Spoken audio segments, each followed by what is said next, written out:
조중동부터 진보 언론까지 왜 유독 문재인에게만 가혹한가? 왜곡된 여론전의 숨은 음모는 무엇일까? 조기숙 정치학 박사가 밝히는 왕따 정치의 실체와 7가지 비밀. 악의적 프레임에 맞서는 시민의 힘이 필요할 때 왕따의 정치학. 도서출판 위즈덤 하우스.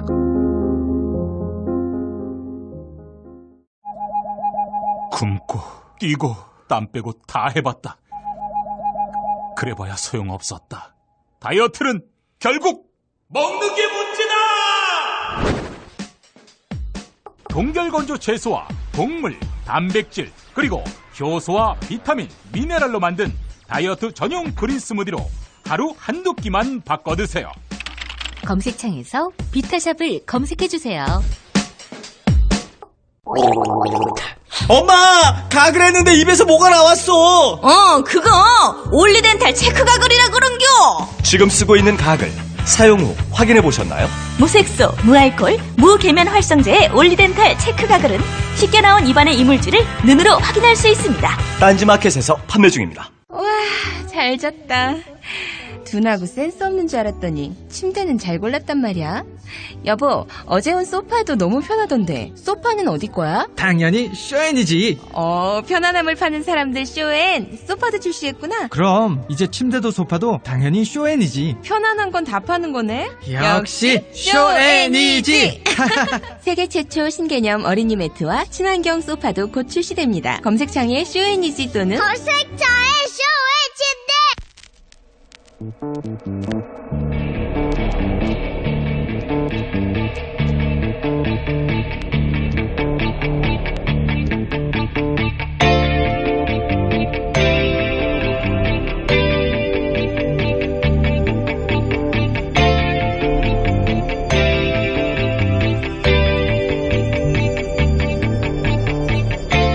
안녕하세요, 김호준입니다. 미 트럼프 대통령이 지난주 연이틀 왜 우리가 사드 배치 비용을 내야 하느냐, 한국이 사드 비용을 내야 한다고 주장했습니다. 대선 직전 갑작스런 사드 배치에 책임 있는 위치에 있는 김관진 청와대 국가안보실장은 청와대 공식 보도자료를 통해 맥메스터 미 국가안보보좌관과 통화해서 비용은 미국이 부담한다는 내용을 재확인했다고 했습니다. 그러나 맥메스터는 어제 자신이 가장 싫어하는 것이 대통령 발언을 부정하는 것이며 재협상이 있기 전까지는 기존 협상이 유효하다 말했습니다. 한마디로 트럼프가 말한 대로 비용을 청구하는 재협상이 있을 거란 이야기죠. 김관진 안보실장의 이야기와 완전히 다른 말을 한 겁니다. 애초 미국의 안보보좌관도 불과 열흘 전 다음 정부로 넘기라고 했던 사드를 선거 직전 다급하게 들여오고 이제 돈은 니들이 내라는 소리까지 듣게 만든 장본인들. 선거와 무관하게 저는 그들이 누군지 반드시 알아야겠습니다. 모두들 안보를 외치지만 정작 나라의 안보를 팔아먹은 진짜 범인은 바로 그들이기 때문입니다. 김호준 생각이었습니다.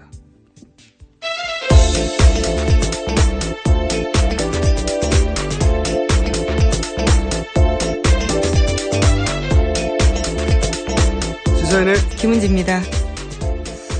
오늘 쉬는 회사도 많죠.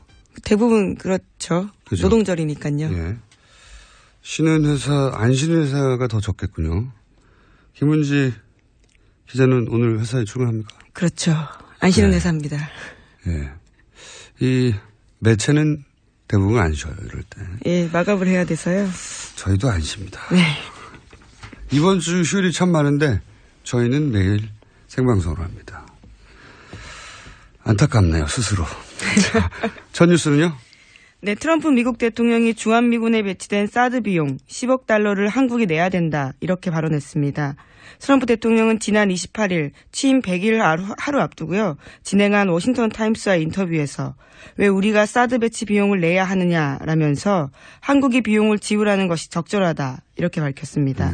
또 27일에도 이 로이터 통신과 인터뷰에서 한국이 사드 비용 내는 것이 적절한 것이라고 한국 측에 통보했다라면서 그것은 10억 달러 시스템이다 이렇게 밝혔습니다.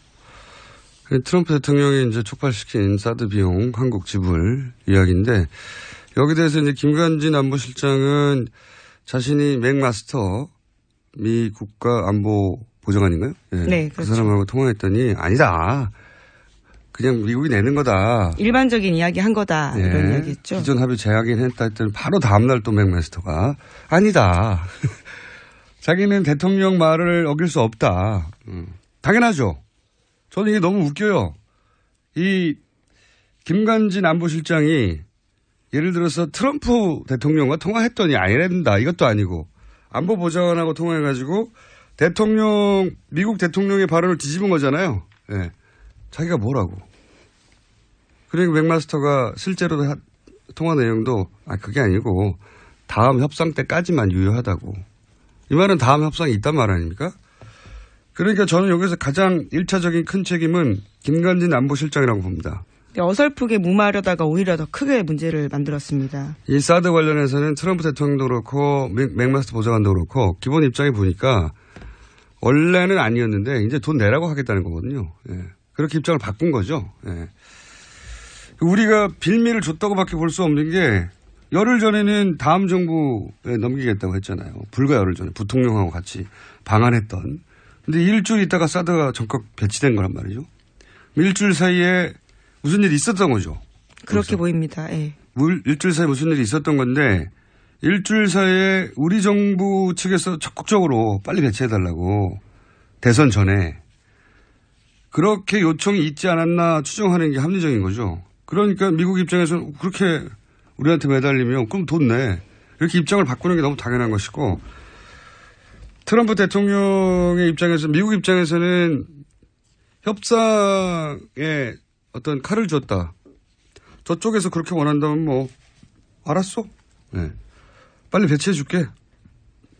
그러니까 우리 쪽에 우리 정부의 어떤 선거에 영향을 미치는 정치적 목적으로 이런 무리수를 두고 그게 미국한테 이런 협상에 칼을 쥐어주게 만든 그런 게 아닌가. 이런 의심이 들 수밖에 없어요. 네, 10억 달러면 1조입니다. 이거 결정한 사람이 돈 다 내게 해야 돼요, 이거. 이 문제는 제가 보기엔 대선 이후에도 아주 크게 불거질 것 같고. 자, 여기까지 진도가 나가기 전에 이제 지난 토론회가 있었죠? 네, 토론회. 지난주 금요일 밤 토론회에서도 사드 비용 관련된 이야기가 쟁점이었습니다. 네. 각 후보들이 각자 입장을 밝혔는데 문재인 후보 같은 경우에는 사드 배치 문제를 차기 정부로 넘기라고 주장했었습니다. 예, 그렇게 발언 시작해서 이제 토론회에서 이제 발언은 문재인 후보가 시작했는데 토론회에서 각자 한마디씩 다 했죠. 그렇죠. 네. 자, 사드 관련해서 지난 토론회에서 후보별로 어떤 입장을 내놨는지 직접 목소리를 들어보겠습니다. 10억 불을 내야 해도 무조건 찬성입니까? 무조건 다 찬성이라고들 해버리니까 이렇게 이제는 비용도 부담해라 라는 주장이 나오게 되고 10억 불 내라고 하는 것은 좌파 정부가 들어오면 이제 코리아 패싱을 하겠다는 그 뜻입니다. 트럼프 대통령이 중국과도 마찬가지로 처음에 외교적인 관계를 시작할 때 기존에 가지고 있던 여러 가지 기본적인 가정조차도 다 이렇게 한 번씩 흔들었습니다. 10억 불 낼 이유가 없습니다. 뭔가 딴 걸 노리고 친 것 같습니다. 아마 방위분담금 쪽에 압박이 들어오지 않나 이렇게 생각합니다. 저는 돈 못 내겠으니까 사드 도로 가져가라 이렇게 말해야 당당한 대한민국이라고 생각합니다. 네, 기본 입장이 이제 각자 원래 가지고 있던 기본 입장 연장선상에서 얘기를 한 거죠. 예. 문재인 후보는 다음 정부에서 협상하자고 했던 자기 말이 맞지 않느냐. 네, 이런 말을 하는 거고. 홍준표 후보는 돈 내기 싫으면 우파 정부를 뽑아라. 그러니까 트럼프가 한국의 좌파 정부를 원하지 않기 때문에 10억 불이라고 하는 억지를 부리고 있다. 대선에 오히려 개입한 거라는 식의 이야기를 한 거죠. 그러니까 다른 건 모르겠는데 이건 안전인수죠. 트럼프 대통령이 돈을 내놓으라고 한 것이 좌파 정부는 싫다는 말을 한 게 아닌데 이제 홍준표 후보는 이제 그렇게 해석해서 주장을 한 것이고 그리고 이제 유승민 후보, 안철수 후보는 비슷한 얘기를 한 거죠. 예. 이거는 미국의 협상 스킬이다. 네, 트럼프가 이제까지 그렇게 해왔다라는 식의 이야기를 하고 있습니다. 이건 근데 미국의 입장을 이해해 준 거죠. 우리가 미국 입장을 이해해 줄 필요가 있나요? 예. 그리고 심상정 후보는 전면 철거해라. 예. 네, 가장 센 입장을 내고 있습니다. 가져가라. 예. 원래 본인들이 서 있던 입장 하에서 해석을 한 것이고 홍준표 후보만 그걸 선거운동으로 연결시켰습니다. 좌파 정부는 필요 없다는 뜻이다.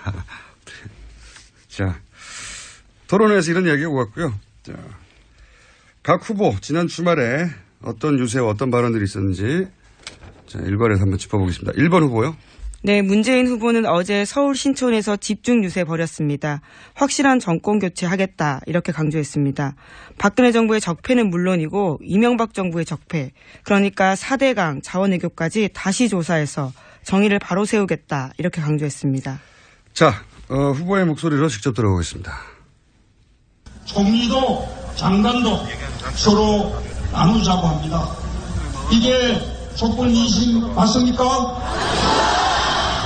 1700만 촛불이 원하는 정권 교체 맞습니까? 제가 대통령이 되면 적폐 청산 특별위원회 만들겠습니다. 4대강 비리, 방산 비리, 자원 외교 비리도 다시 조사해서 부정 적재 자산이 있으면 반수하겠습니다. 자, 정권 교체 필요성을 이제 계속 강조하는 거죠. 예. 그래서 이명박, 박근혜 적폐 관련해서 조사해서 다시 환수하겠다 이런 주장이고요. 그리고 앞에 총리 장관도 서로 나눠져 가는 거는 이제 안철수 후보와 김종인 전 대표의 전격적인 어떤 연대 합의 이 부분에 대한 비판인 거죠. 예. 자, 이런 말들이 어제 서울 신촌 유세에서 문재인 후보로부터 나왔고요. 자, 이번에는 홍준표 후보 짚어보겠습니다. 네, 홍 후보는 어제 경기 북부 지역 갔습니다. 보수층 결집이 어느 정도 성공했다 이렇게 판단하고 최대 승부처인 수도권 공략에 나섰습니다. 또 뿐만 아니라 지난주 토요일에는 자신의 퇴임식 날 소금을 뿌린 진보 성향 시민단체들에게 도둑놈의 새끼들 이런 표현까지 썼습니다. 아니 또 XX라고 하셔야지. 아, 그런가요? 이 기사가 나와 있길래요. 써도 되는 줄 알았습니다. 죄송합니다. 네, 방송사고가. 네, 하여튼 그런 발언 있었는데 직접 들어보시겠습니다. 지금 남쪽 지역은 저희들이 거의 평정이 됐습니다. 이제 충청도로 올라오고 있고 그리고 곧 수도권으로 홍준표 바람이 상륙해서 빚 다 없애주고 50년 먹고 살 것만 마련해주고 청렴도 꼴찌등급에 1등 시켜주고 그래 다 하고 털고 나왔는데 퇴임하는 날 앞에서 소금을 뿌리지 않나. 그래 이 도둑놈의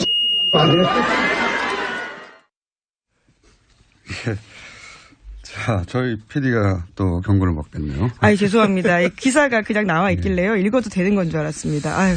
아니, 이제 김은지 기자가 무슨 잘못이겠어요. 저희 PD 잘못이고. 아닙니다. 저희 PD가 징계 받는 것으로 해결해야죠. 네. 자, 홍준표 후보는 이제 계속 주장한 대로, TK 지역 민심은 돌아섰다. 그래서 충청도 수도권으로 홍준표 바람을 몰고 오겠다. 동랑품, 계속 얘기한. 동남풍이 들어온다 이런 주장을 계속하고 있고요. 그리고 이제 두 번째 발언이 나온 것은 김해 요새였던가요? 네, 경남 김해에 가서 그렇게 이야기했습니다. 네, 본인이 도정을 잘 이끌었는데 좌파들이 자기를 비판하고 그게 이제 도둑놈의 XX라고 유세 중에 자기 지지자들은 결집시키고 나머지는 철저하게 배제하는 갈라치기 전략을 유세 현장에서도 구사하고 있는 거죠. 예. 이게 홍준표 후보의 처음부터의 전략이었죠. 토론회에서도 마찬가지고. 자, 3번 후보 짚어보겠습니다. 네, 안철수 후보도 최대 표밭진 수도권 집중에 나섰습니다. 집중 유세에 나섰는데 안 후보는 선거 막판 이슈로 개혁 공동정부와 통합을 내세워서 지지세 반전을 시도하고 있습니다. 문재인 후보와의 통합은 껍데기 통합이다 이렇게 이야기하면서 합리적 진보와 개혁적 보수 모두 참여하는 개혁 공동정부 세우겠다 말하고 있습니다. 자, 직접 육성으로 들어보시겠습니다. 껍데기 통합입니다. 단지 선거를 위한 속임수입니다. 선거 끝나면 도와준 사람 모두 버리고 경기도 남경필 지사는 협치와 연정의 모범을 세웠습니다. 개혁 공동정부는 대한민국 협치와 연정의 새로운 모델이 될 겁니다. 연설할 때 계속 얘기하지만 연설할 때는 확실히 자기 목소리처럼 점점 들리고 있습니다. 많이 해서 연습해서 그런지. 수도권에서 이제 빠져나가는 보수층을 잡기 위해서 김종인 전 대표 이제 개혁 공동정부론을 내세운 거죠. 그리고 문재인 후보의 통합정부론을 가짜다. 개혁 공동정부가 진짜다. 이렇게 주장하는 거고. 경기도다 보니까 이제 남경필 도지사에 대한 칭찬. 네, 협치도 할 수 있다. 이런 이야기 하는 거죠. 협치 연정은 계속해서 이제 안철수 후보의 키워드니까. 경기도 남경필 도지사가 협치 연정의 모범이고 본인이 대통령이 되면 남경필 도지사와 협치 연정할 수도 있다. 네. 이런 모델을 제시하는 거죠. 계속 주장해 왔던 바고요. 자, 이번에는 4번 후보 짚어보겠습니다. 네, 유승민 후보는 또 대구 찾았습니다. 야구장에 가서 시민들을 만났는데 여기서 홍준표 후보를 겨냥하는 말을 했습니다. 부끄러운 보수 후보다 이렇게 비판하면서 자신이 건전한 보수다라고 강조했습니다.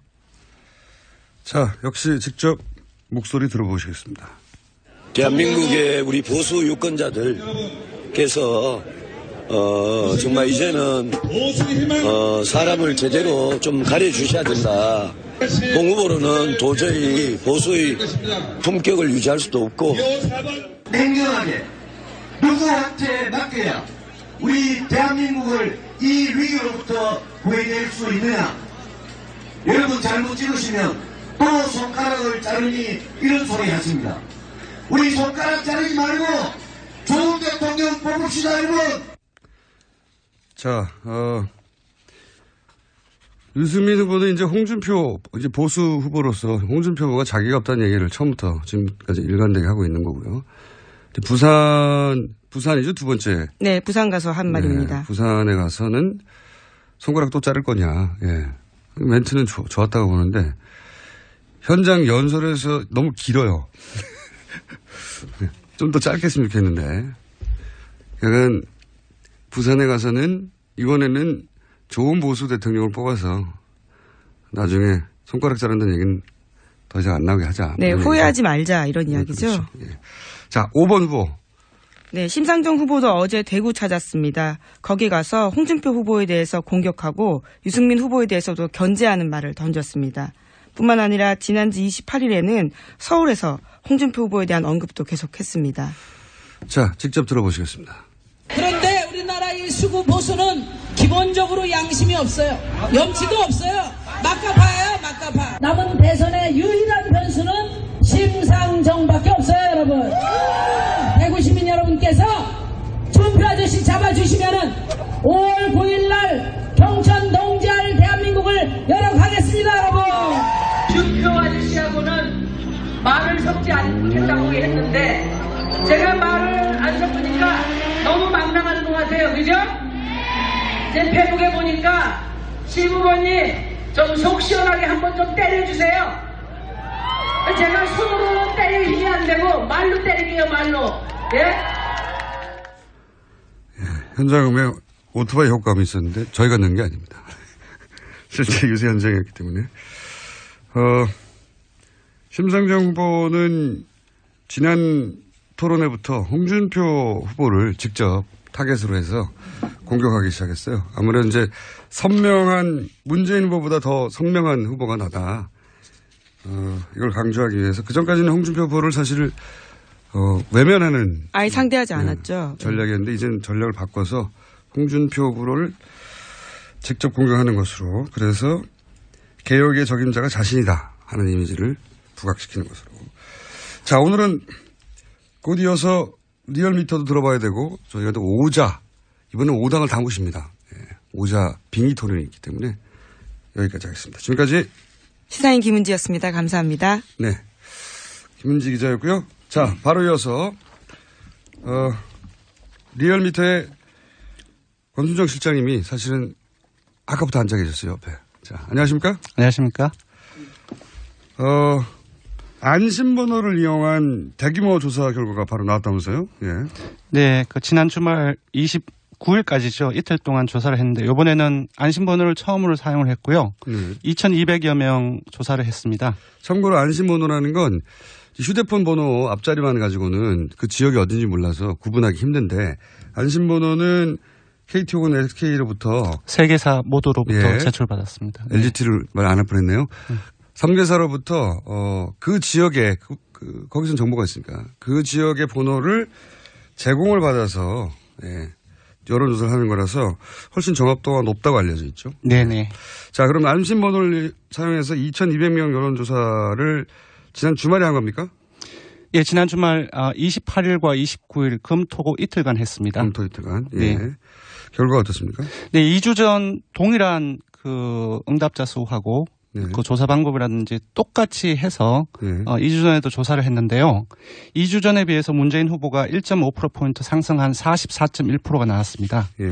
그리고 안철수 후보는 21.8%가 나왔는데요. 15.4%포인트가 떨어졌습니다. 2주 전과 같은 방식의 조사에 비해서. 예, 그래서 2주 전에서는 한 5%포인트 차가 났었는데 지금은 22.3%포인트로 벌어졌습니다. 그리고 눈여겨볼 지점은 홍준표 후보가 거의 2배 가까이 올랐습니다. 6%가 나와서 8.2%포인트가 올랐고요.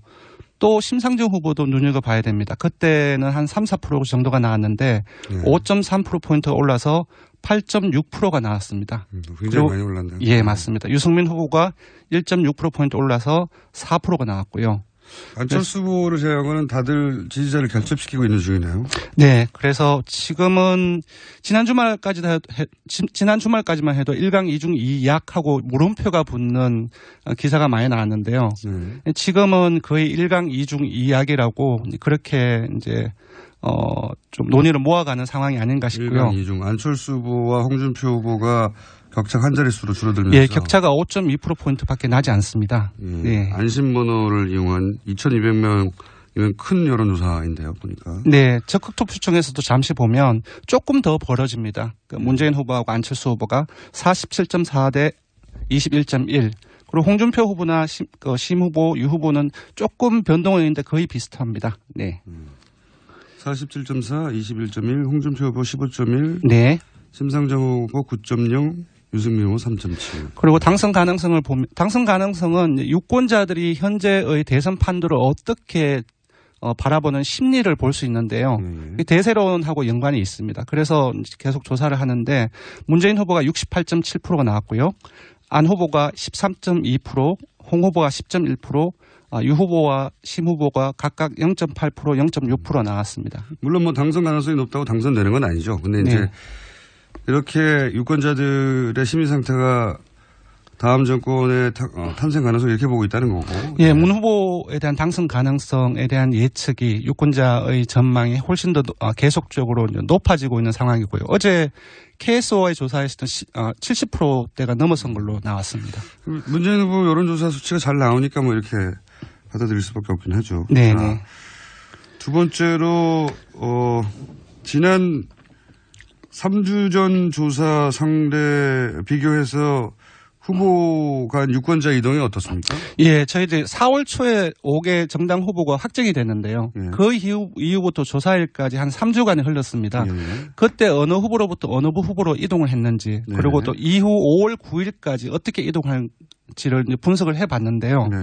홍 후보와 문 후보가 이 기간 동안에 그 지지층을 계속 유지를 해온 비율이 상당히 높았습니다. 문 결속력이 높다는 건 지지자 결속력이. 예, 홍 후보는 83.7%, 문 후보는 83.2%, 거의 비슷한 한 10명 중 8명 이상이 4월 초에 확정될 때의 지지했던 사람들과 지금까지 지지했던 사람들 지금까지 계속 지지했고요. 반면 조금 떨어집니다.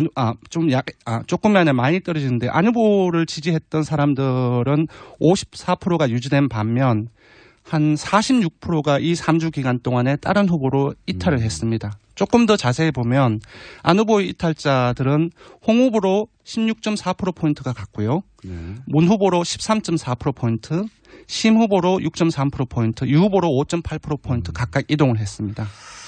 그렇군요. 안철수 후보는 사실 진보 보수 양쪽의 지지자들을 다 묶고 있었기 때문에. 네네. 그래서 흩어질 때도 다 흩어지는군요. 예, 홍 후보가 지금 아까도 보셨다시피 거의 2배가량 상승했지 않습니까? 그러니까 분석을 해보니 홍 후보 이 기간에 신규 지지자, 그러니까 지지를 하지 않았다가 새롭게 지지하는 사람들이 어디서 반에 왔냐 하면 응답자 전체의 4.3%가 안 후보로부터 온 게 분석이 되었고요. 그렇군요. 그리고 유 후보와 문 후보로부터 각각 0.9%, 0.8%를 얻어서 거의 다 안 후보로부터 온 지지층들입니다. 안 후보가 이제 보수층을 많이 끌어안고 있었으니까요. 네. 심상정 후보의 지지는 예, 심상정 후보도 상당히 많이 이제 올랐지 않습니까? 그렇죠. 그러니까 이제 이념적인 성향이 이제 그 좀 비슷하다고 인식이 되고 있죠. 문재인 후보로부터 2.7%, 가장 많이 왔고, 예, 안철수 후보로부터 1.7%를 끌어당긴 걸로 나왔습니다. 그러니까 안철수 후보가 주로 이제 중도 보수만 끌어안고 있다고 생각하기 쉬운데 그렇지 않고 그렇습니다. 예, 진보층도 상당히 끌어안고 있었거든요. 예, 전체적인 이념적인 어떤 골고루 분산되어 있는 그늘로 따지면은 안 후보가 좀 골고루 지지를 받은 거죠. 자, 시간 관계상 여기서 3자 구도는 어디까지 조사가 됐나요? 네, 지난 주 초에 바른정당이나 그리고 좀 주중에 김종인 전 대표를 안철수 후보가 역입을 하는 과정 속에서 3자 단일화 이야기가 많이 나왔지 않습니까? 그래서 조사를 해봤는데요. 3자 단일화 여기서 그러면 문안심인가요? 예. 문안심. 그러니까 심 후보는 이제 계속 간다라고 전제를 하고 조사를 해봤는데 문재인 후보가 5자 다자 구도에서 조금 1.2%포인트 높은 45.3%가 나왔고요. 안철수 후보는 5자 구도에서 3인을 다 합한 것보다 약 14.8%포인트가 낮은 30.5%가 나왔습니다. 이 가능성이 그렇게 높지 않을 것 같긴 한데. 예, 심상정 후보는 10.2% 나왔고요. 한 가지만 더 해보죠. 마지막 5월 9일까지 지지층이 어디로 이동할 가능성이 있느냐 이거 조사했죠? 네, 맞습니다. 자, 그러면 남은 기간 동안 이게 제일 중요하죠? 예, 지금은 누구를 지지하는데 네. 5월 9일까지 끝까지 지지하겠느냐라고 물어봤더니 충성도를 묻는 건데. 맞습니다. 문 후보 같은 경우는 끝까지 지지하겠다는 응답률이 85.8%로 가장 높았습니다. 충성도가 높다는 건 계속 얘기되었습니다. 예, 홍 후보도 상당히 높은 편에 속했는데요. 81.4%가 5월 9일에도 찍겠다라고 얘기를 했고요.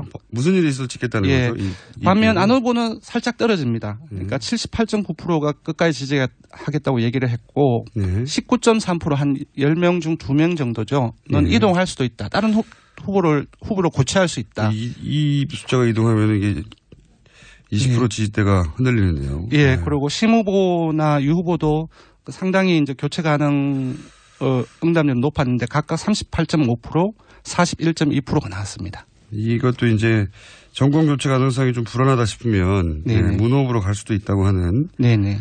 그래서 정의당에서 가장 걱정하는 부분이죠. 예, 심 후보의 지지율 같은 경우는 안철수 후보하고 문재인 후보의 지지율 격차에 연동돼 있지 않느냐 싶습니다. 만약에 좁혀진다고 한다면은 아무래도 빠져나갈 가능성이 크지 않나 그렇게 보입니다. 예. 그 유승민 후보도 사실은 이제 보수 후보 이동 가능성이 지금 제일 높아요 보니까. 네, 맞습니다. 네. 막판에 유 후보도 중요하지만 예를 들어서 홍준표 후보로 정권 연장이 가능하다. 네. 보수층이 결집할 수도 있는 그런 수치인 거죠. 이게. 아무래도 유 후보의 지지층이 만약 그렇게 보수층이 인식을 하게 된다고 한다면은 홍 후보 쪽으로 갈 가능성이 배제할 수 없습니다. 한 40% 정도. 네네. 그렇다면 지금 지지율로 치면 한 2, 3%는 옮겨갈 수도 있다는 얘기죠. 네, 그렇습니다. 네. 심 후보도 약 한 2, 3% 정도 옮겨갈 수 있다는 얘기고요. 네네.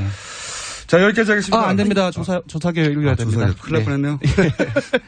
예, 이번 조사는 강원도민일보, 경기일보, 국제신문, 영남일보, 전남일보, 중도일보, 한라일보 등 지방 대표 7개 신문사 의뢰로 리얼미터가 4월 28일과 29일 이틀 동안 전국 19세 이상 유권자 2,239명을 대상으로 무선 안심번호와 무선 RDD 90%, 유선 RDD 10%, 전화면접 51%, 자동응답 49% 혼용으로 실시했고 포번 오차는 95% 신뢰 수준에서 플러스 마이너스 2.1%포인트, 응답률은 11.8%입니다. 자세한 사항은 중앙선거 여론조사심의위원회 홈페이지를 참고하시기 바랍니다. 리얼미터 권수정 시장이었습니다. 감사합니다. 고맙습니다.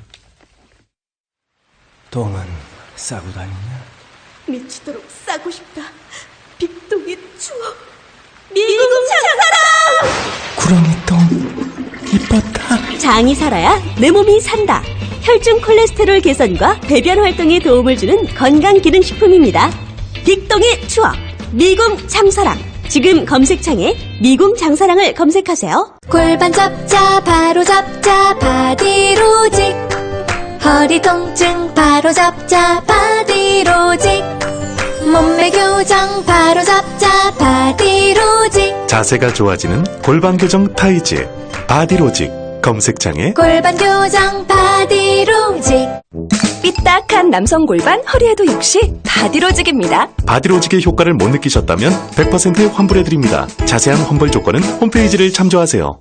아무도 묻지도 따지지도 않고 가입하셨다고요? 보험은 너무 어려워요. 걱정 마십시오. 마이보험 체크가 도와드립니다. 1800-7917 마이보험 체크로 지금 전화주세요. 1800-7917 이미 가입한 보험이나 신규 보험도 가장 좋은 조건을 체크해서 찾아드립니다. 인터넷 한글 주소 마이보험.com 또는 카카오톡에서 아이디 검색 마이보험을 친구 추가하여 상담하실 수 있습니다.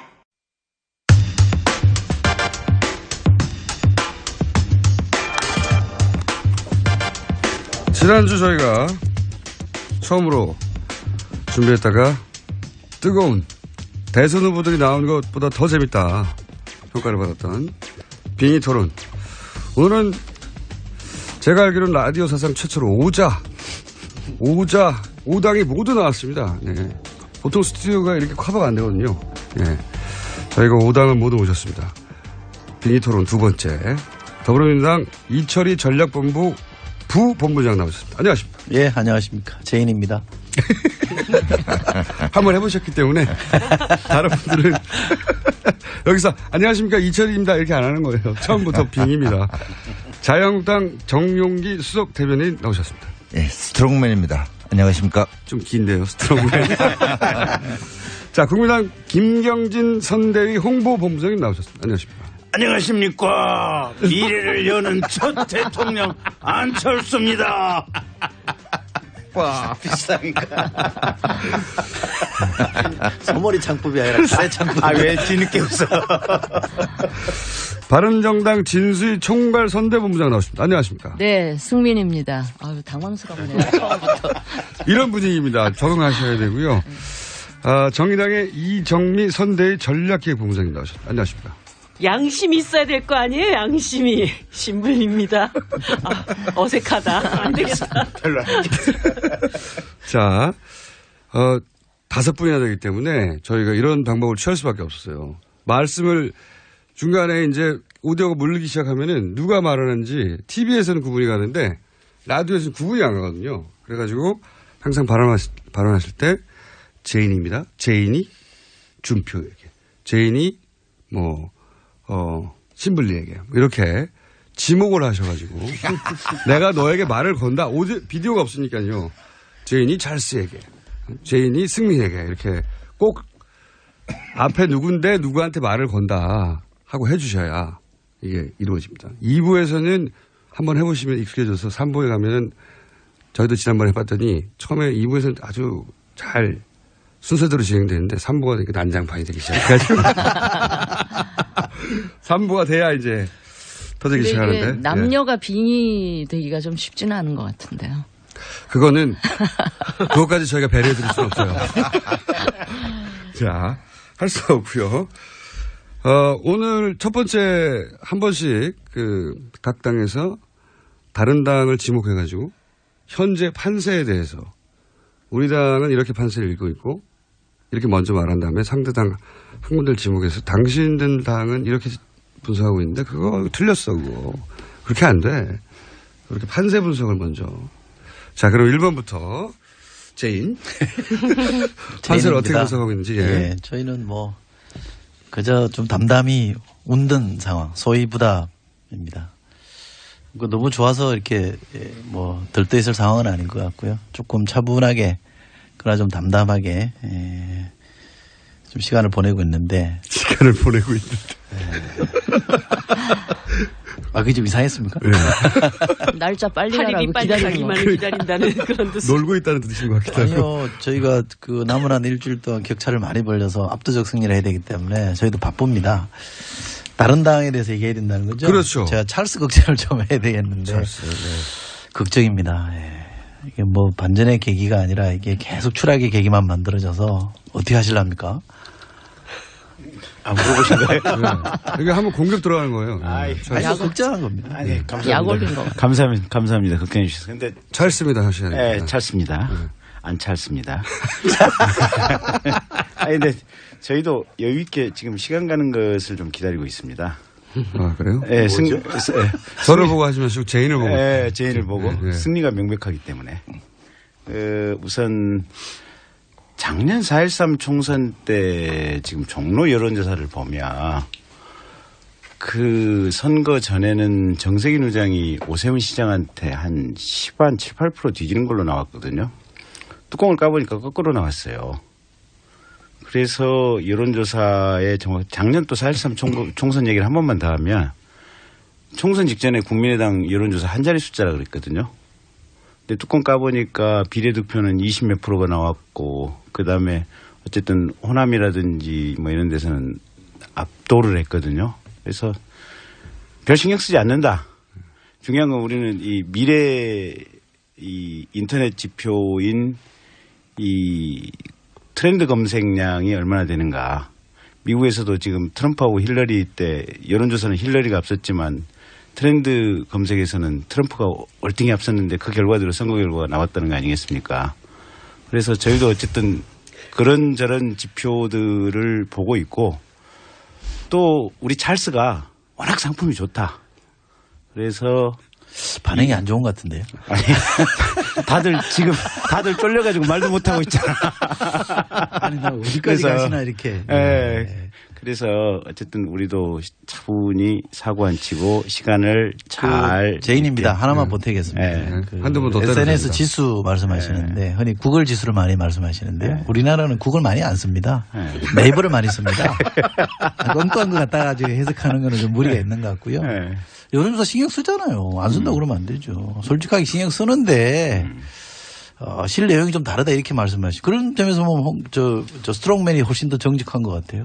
아니 근데 요새 안드로이드 폰의 이 삼성 갤럭시의 이 디폴트 검색 엔진은 구글이기 때문에 어쨌든 구글 검색 많이 쓰고요. 저희는 굉장히 여유 있는 마음으로 지금 선거를 접하고 있다. 이렇게 이해해 주시면 되겠습니다. 자, 그러면 스트롱맨.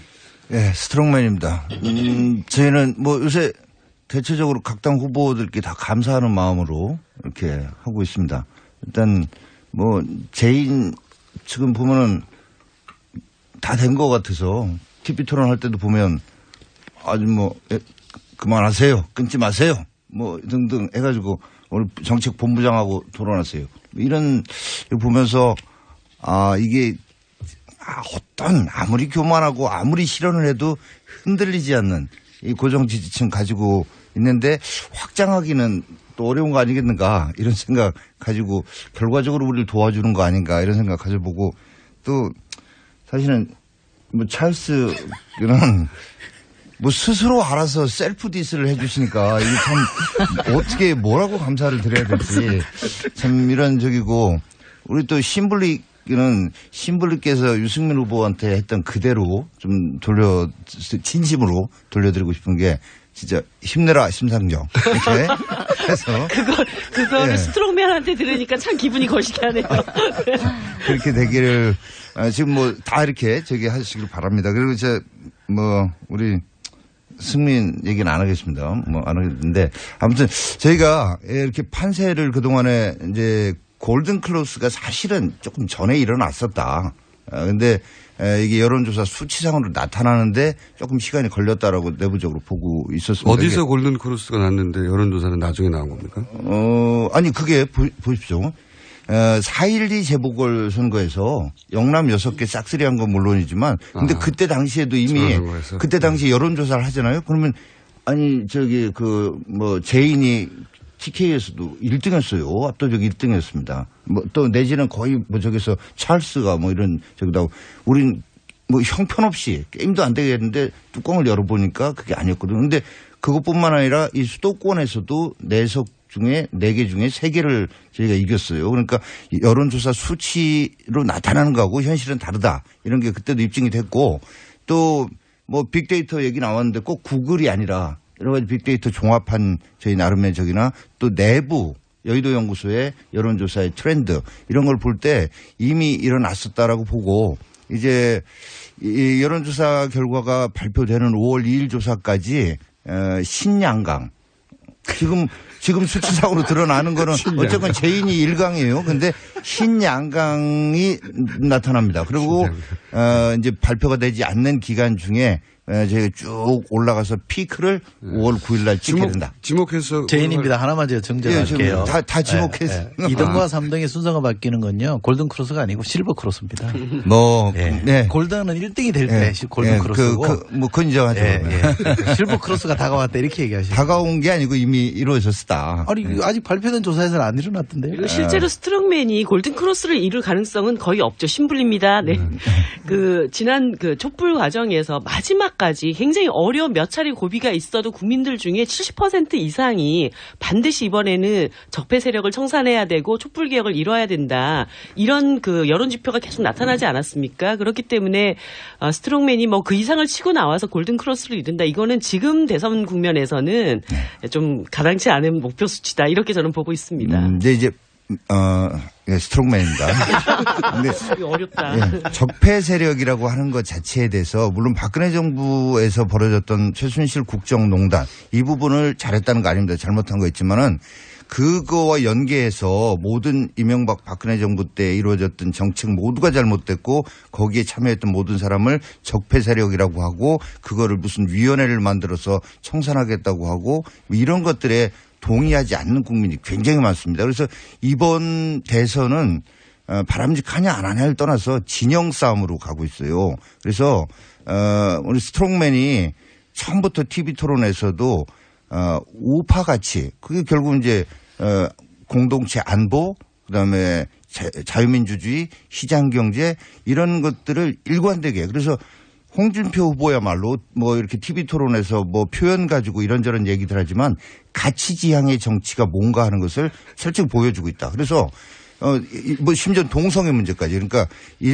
안보, 경제, 복지, 일자리, 동성애, 사형제도 등등과 관련해서 우리나라에서 언제 대선 때 이렇게 가치 중심으로 우파적 시각은 이런 거고 우파적 해법은 이런 겁니다. 라고 명확하게 보여주는 저기 승민입니다.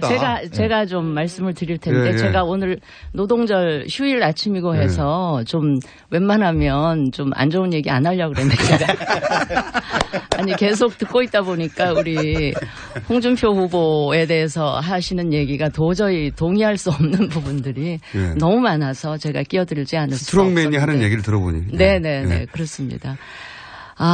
지금 사실은 여론조사가 거의 매일같이 쏟아져 나오고 있지만 지금 아시다시피 이번 선거는 굉장히 특이한 상황 때문에 만들어진 선거고 이제 그런 식으로 진행이 되고 있는데 따라서 여론조사 수치가 다 담아내지 못하는 부분들이 그런 현상들이 굉장히 많은 것 같아요. 그래서 막상 5월 9일 날 뚜껑을 열어보면 우리 미국 대선에서 봤던 것처럼 아주 충격적인 반전이 있지 않을까 하는 생각을 하고요. 특히 우리 스트롱맨의 경우는 정말 그러시면 안 되죠. 예.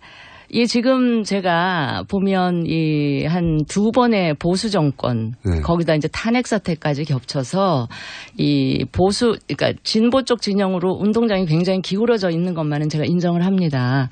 그래서 저희들 우리 유승민 후보가 이 국민들한테 호소하는 거는 이 기울어진 운동장에서는 우리 정치가 바로 설 수가 없기 때문에 균형을 좀 잡아주십사. 그런데 균형을 잡아주기 위한 새로운 보수를 좀 봐주시고 그 싹을 좀 틔워달라 이런 호소를 하고 있는데요.